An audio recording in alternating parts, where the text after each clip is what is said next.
Hey there! Today's video is an unboxing and real-world test of the Matic AI Robot Vacuum. Now before we jump in, if you're into founder-focused reviews and how-to guides on AI technology, please go ahead and subscribe, tap thumbs up, leave a comment, and follow me on X. The link's in the description. Okay, so on to Matic we go. I've had my eye on Matic. I even DM'd the founder, Mayhole, asking if they might drop the price. You see, at $1,095, it gave me pause, so I held off. For context, we've been using an expensive $600 Roomba, but after driving a Tesla, I can confidently say that the Roomba isn't really AI. It just bounces around and gets caught on stuff, to be honest.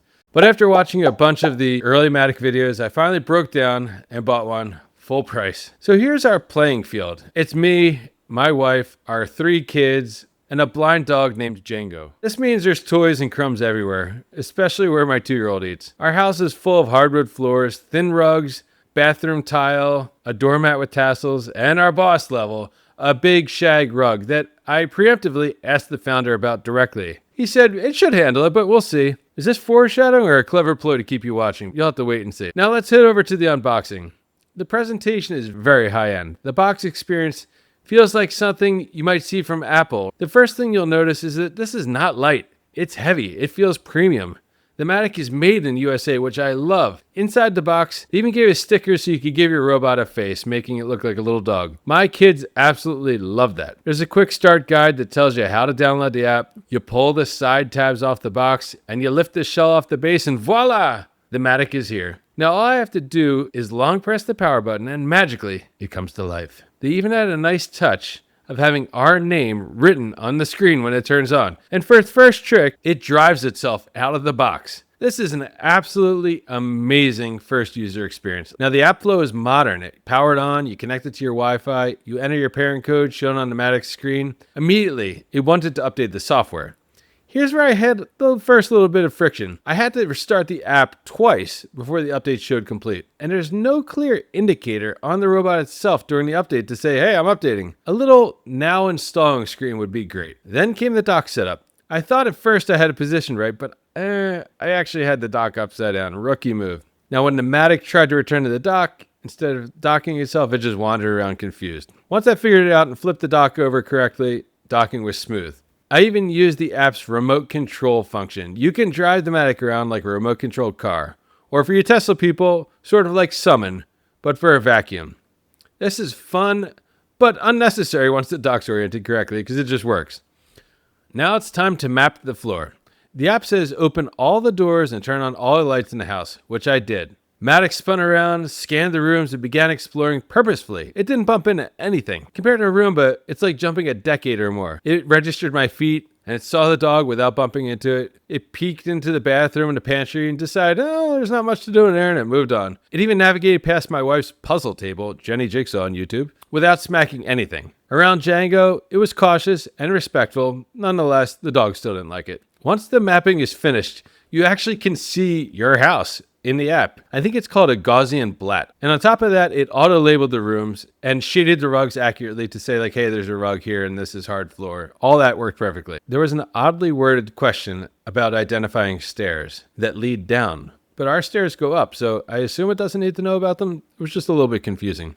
I tapped yes, we have stairs, but I didn't actually label them because they don't go down. There's also a beta feature for waste avoidance for pets. So if you think about what that could do, that's actually a game changer. I turned it on. Much better safe than sorry if you think about the disaster that could turn into. On its first vacuum run, it lowered the cleaning head. You could actually watch it go down to match the surface. The Shag rug, this was the big test I told you about. Well, the Roomba always got stuck there, but the Matic, it worked at it from multiple angles. It avoided teddy bears and it exited cleanly. That alone is a huge win. We also sanity checked with our Dyson handheld, which has a green laser that shows you hidden dust. Sort of a test. Well, after Matic's first run, I grabbed the Dyson to hunt for leftovers. Sure enough, it could still find hairs and tiny specks if I hunted it with a laser. In the toddler zone, there were cake spots that obviously needed mopping, not just suction. And that's fair. It was day one, and the floor hadn't been vacuumed in a few days. As Matic runs nightly, those stragglers, in my experience, disappear. It comes with this really nice and well thought out accessory box, and each of the little accessories are labeled with what I think is a Brother P-Touch label. So this is a young company still, but they did a really great job of it. You get a mop roll, a declogging tool, a bunch of Aunt Franny's cleaning solution package, which they recommend, some extra HEPA bags, descaling powder, and an extra side brush. Plus you get this really cool tiny branded keychain, and they also include googly eyes, which were awesome and my kids put on the vacuum. These are thoughtful touches all around. The presentation feels startup scrappy in a good way. You know that there's still family over there. Now onto the mop. To fill the tank, you open it from the bottom. That's not obvious the first time, so you take it out and you have to unscrew the bottom. There was a peel before use sticker on top of the tank, which left a little adhesive behind, and I don't honestly know why I had to remove it because it didn't seem necessary. And on the actual tank itself, there's no max fill line, so you're just left to judge how much water you should put in it. They should put a little line on there. That would make a big difference. Well, I filled it up the first time and stuck one of Aunt Franny's packets in as instructed, and it worked great.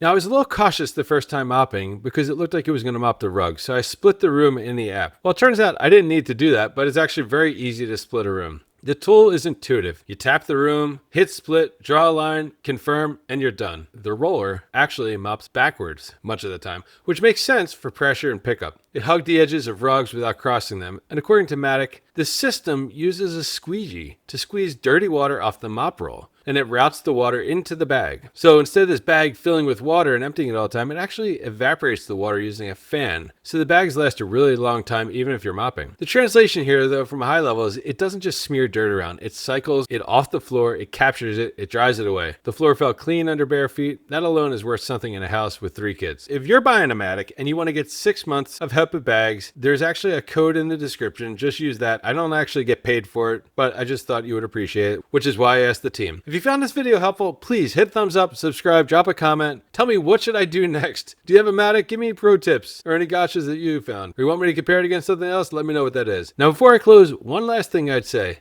If I were Apple, I would think long and hard about buying this company. If you don't see why, just think about it for a second and you'll get it. Have a great one.